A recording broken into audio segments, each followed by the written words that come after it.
नमस्कार दोस्तों, आज हम लोग पढ़ने वाले हैं 12th क्लास बायोलॉजी। वो भी ऑब्जेक्टिव क्वेश्चन और वो भी प्रीवियस ईयर चैप्टर वाइज। क्या प्रीवियस ईयर चैप्टर वाइज? इससे पहले कि यदि आप नए हैं तो मेरे चैनल को एक बार सब्सक्राइब कर लीजिए। तो चलिए देखते हैं। सबसे पहला सवाल है जो 2021 के अंदर आया हुआ है। देखिए पहला सवाल है, क्लोरेला निम्न में से क्या है? तो क्लोरेला जो बेसिक तौर पे क्या होता है, यह एक शैवाल होता है। क्या होता है? ये शैवाल। तो क्या इसका ऑप्शन हो जाएगा ए? क्या होगा? ए होगा। देखिए अब नेक्स्ट सवाल है, निम्नलिखित में से कौन जलीय जलीय जंगली घास है? क्या है? जलीय है और क्या है? जंगली घास है। तो देखिए हाइड्रिला जो होता है वो जल के अंदर होता है और जलकुंभी भी क्या होता है? जल के अंदर होता है। तो यहाँ पर जो इसका ऑप्शन हो जाएगा वो डी। बी और प्लस क्या हो गया? सी। अब नेक्स्ट सवाल देखिए, आश्रित दल चक्र में बना है। यह सवाल है थोड़ा सा एकदम आसान है, 2019 के अंदर आया हुआ सवाल है, लेकिन इसको समझने की चीज है। देखिए इसका ऑप्शन है स्टिग्मा, स्टाइल, ओवरी। तो होता क्या है ये यहाँ पर देखिए, ये है आपका अस्त्री का क्या है? ये अस्त्री जनन अंग है या अस्त्री केसर है। तो अस्त्री केसर का जो ये वाला भाग है इसको हम बोलते हैं वर्तिकाग्र। इसको हम बोलते हैं वर्तिका। क्या बोलते हैं? और इसको हम क्या बोलते हैं? अंडाशय। क्या बोलते हैं? अंडाशय। तो यहाँ पर देखते हैं कि ये यही तीनों जो नाम है यहाँ पर क्या है? इंग्लिश में दिया गया है। तो यहाँ पर जो है क्या होगा इसका ऑप्शन? उपरोक्त में सभी। क्या होगा? उपरोक्त में सभी। अस्टिग्मा, स्टाइल और ओवरी, ये तीनों जो है वो क्या है? अस्त्री दल चक्र या अस्त्री केसर का जो है वो भाग है या उससे बना हुआ है। नेक्स्ट सवाल देखते हैं। कहता है ईस्ट में प्रजनन मुख्यतः किसके माध्यम से होता है? ईस्ट में जो कहता है प्रजनन जो है वो किसके माध्यम से होता है? तो मुकुलन के द्वारा। किसके द्वारा होता है? मुकुलन के द्वारा होता है। अब देखिए नेक्स्ट सवाल है आपका, जयांग में अस्त्री केसर एक दूसरे से जुड़े रहते हैं। जब जयांग जो होता है यानी कि पुष्प के जो है वो मादा जनन अंग जो होते हैं और वो क्या होता है? आपस में क्या होता है? एक दूसरे से क्या होता है? कहता है एक दूसरे से जुड़े रहता है तो क्या कहलाता है? यानी कि ये मान ली एक एक मादा जनन अंग है और एक और है, आपस में क्या है? ये दोनों जो है आपस में जुड़ा रहे। क्या रहे? ये जुड़ा रहे। तो वैसे स्थिति को हम क्या कहेंगे? सवाल यहाँ पर समझने की बात है। तो कहता है वियुक्तांडापी, युक्तांडापी, एक एकांडापी और बहुअंडापी। तो यहाँ पर इसका जो होता है जब अस्त्री केसर एक दूसरे से जुड़ा रहता है तो उसे हम क्या बोलते हैं? युक्ता अंडापी। क्या बोलते हैं? युक्ता अंडापी कहते हैं। वियुक्ता अंडापी, एकांडापी मतलब इसमें एक क्या रहेगा? सिर्फ एक ही अंडा से होगा।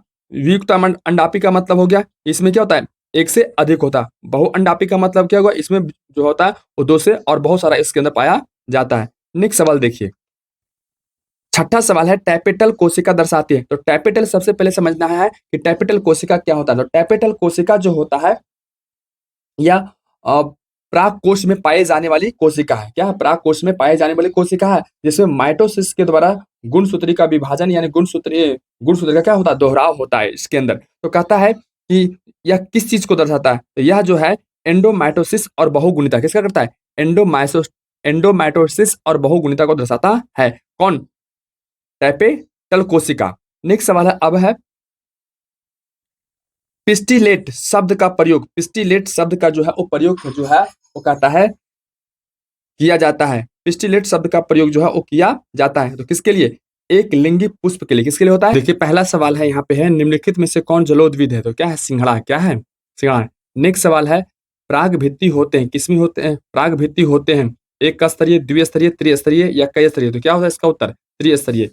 नेक्स्ट सवाल है, वैलेस्नेरिया के पुष्प होते हैं यानी उसके अंदर कैसा परागण होता है? वायु परागण होता है, जल परागण होता है ना, या कीट परागण होता है या जंतु परागण होता है? तो वैलेस्नेरिया में जो होता है वो जल परागण क्या होता है? जल परागण होता है। अब नेक्स्ट सवाल देखिए, अनुमिलता परागण वाले पौधों में निश्चित रूप से क्या होता है? तो अनुमिलता वाले परागण वाले पौधे जो होते हैं उसमें जो है वो क्या होता है? इसके अंदर स्वपरागण होता है। क्या होता है? स्वपरागण होता है।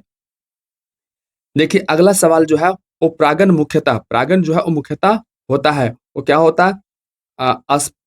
अस्पोरोफाइटा, युग्मक या नर युग्मक, इनमें से कोई नहीं। तो कहता है कि परागण जो होता है वो किसका होता है?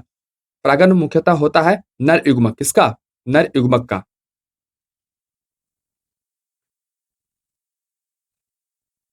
नेक्स्ट देखिए, पराग कण होते हैं क्या होते हैं? तो गैमेटोफाइट होते हैं, सजावटी होते हैं, एलर्जी कारक होते हैं, इनमें से सभी। तो क्या होता है? एलर्जी कारक। क्या होता है? एलर्जी कारक होता है। परागकण कैसा होता है? एलर्जी कारक होता है।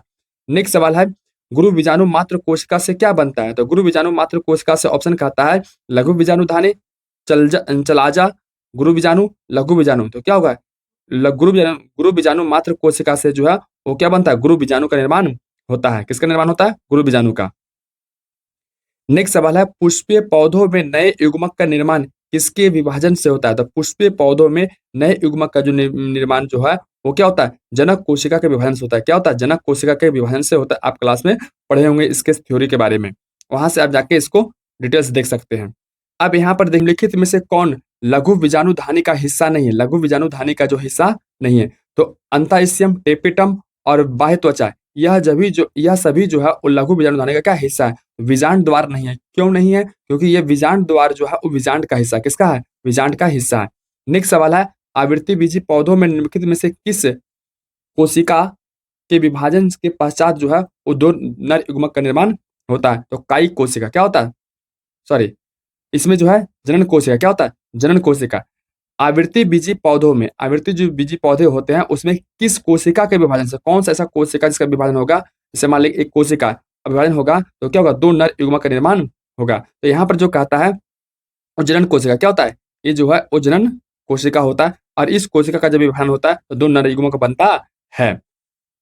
नेक्स्ट सवाल है, कहता है निम्नलिखित में से कौन अंड समूह से जुड़ा नहीं है? अंड समूह से जुड़ा नहीं है। अब यहाँ पर देख सकते हैं ये क्या है? ये एक संरचना है भ्रूणकोश। क्या है? भ्रूणकोश। तो इस भ्रूणकोश में जो तीन कोशिकाएं यहाँ पर पाई जाती है और तीन क्या पाई जाती है? यहाँ पर पाई जाती है, और एक यहाँ। तो इसे हम बोलते हैं प्रतिव्यांश यानी प्रतिमुख कोशिका। ये दोनों को हम क्या बोलते हैं? अगल बगल में है सहायक कोशिका। इसको क्या बोलते हैं? अंड कोशिका। तो यहाँ पर सवाल कहता है कि कौन अंड समूह में नहीं जुड़ा रहता है? जो है इसमें कहता है जुड़ा हुआ नहीं रहता है। तंतु रूप समूह। तो तंतु रूप समूह जो है यहाँ पर क्या होता है? ये पाया जाता है। तो यहाँ पर जो है कहता है प्रतिव्यांश। क्या बोलता है? प्रतिव्यांश। अंड समूह में कहता है अंड समूह से नहीं जुड़ा रहता है। तो अंड समूह तो ये वाला हो गया, और ये क्या हो गया? प्रतिव्यांश यानी प्रतिमुख कोशिका। तो कहता है इससे जो है इसमें से कौन सा जुड़ा हुआ रहता है? तो यहाँ पर समझने वाला सवाल है। देखिए, सहायक कोशिका पाया जाता है, अंड कोशिका हो गया, तंतु रूप समूह ये वाला हो गया। तो क्या हो गया? ये वाला जो ऑप्शन इसमें दिया हुआ है यानी प्रतिव्यांश जो है वो नहीं पाया जाता है। यहाँ क्या होगा? इसका ऑप्शन हो जाएगा सी। क्या होगा? सी। अब यहाँ पर नेक्स्ट सवाल देखिए, नेक्स्ट टॉपिक का कहता है निम्नलिखित में से किसका पुष्पासन खाया जाता है? किसका पुष्पासन जो है वो खाया जाता है? तो सेब का। किसका खाया जाता है? सेब का। कहता है निम्नलिखित में से कौन नर युग्मक से संयोजन कर भ्रूण पोष बनाता है? नर युग्मक से जो है वो संयोजन करके क्या करता है? भ्रूण पोष का निर्माण करता है। तो यहाँ पर जो है, यहाँ पर समझने वाली बात है, कौन जो है जो क्या करता है? नर युग्मक से संयोग कर जो है वो भ्रूण पोष का निर्माण करता है। तो द्वितीय केंद्र। क्या होता है? द्वितीय केंद्र। जैसे कि यहाँ पर आप देख सकते हैं, ये मान लिया क्या होता है? ये द्वितीय केंद्रक है। क्या है? ये द्वितीय, ये वाला जो है ना, ये द्वितीय केंद्रक है।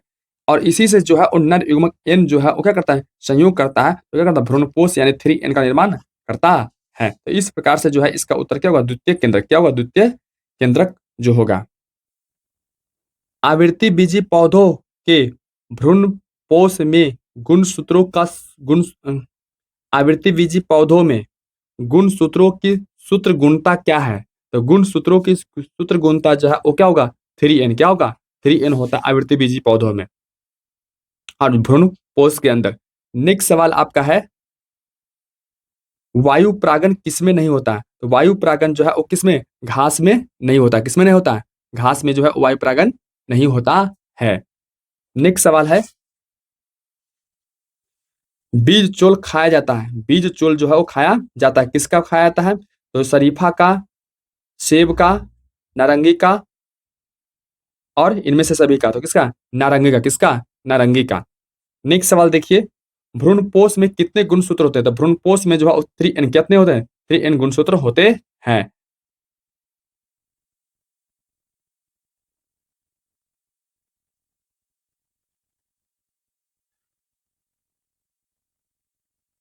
आवृत्ति बीजी पौधों के भ्रूणपोष में गुणसूत्रों की सूत्रता क्या होती है? तो वही क्या होता है? 3n। क्या होता है? 3n होता है। तो कहता अर्थो अर्थोट्रोपस विजांड जो है वो अर्थोट्रोपस विजांड निम्नलिखित में से किसमें पाया जाता है? तो अर्थोट्रोपस विजांड जो है वो कहता है निम्नलिखित में से किसमें पाया जाता है? तो सोलेनम निग्रम में पाया जाता है। ये अर्थोट्रोपस विजांड में जो क्या होता है, जो इसका विजांड द्वार जो होता है वो शीर्ष की ओर क्या होती है, ऊपर की ओर यानी निभाग की ओर जो है खुला रहता है, उसे अर्थोट्रोपस विजांड कहते हैं। नेक्स्ट सवाल देखिए, कहता है निम्नलिखित में से किस समूह में अगुणित पादप शरीर पाया जाता है? तो ब्रायोफाइटा में, किसमें? ब्रायोफाइटा में जो है अगुणित पादप शरीर पाया जाता है।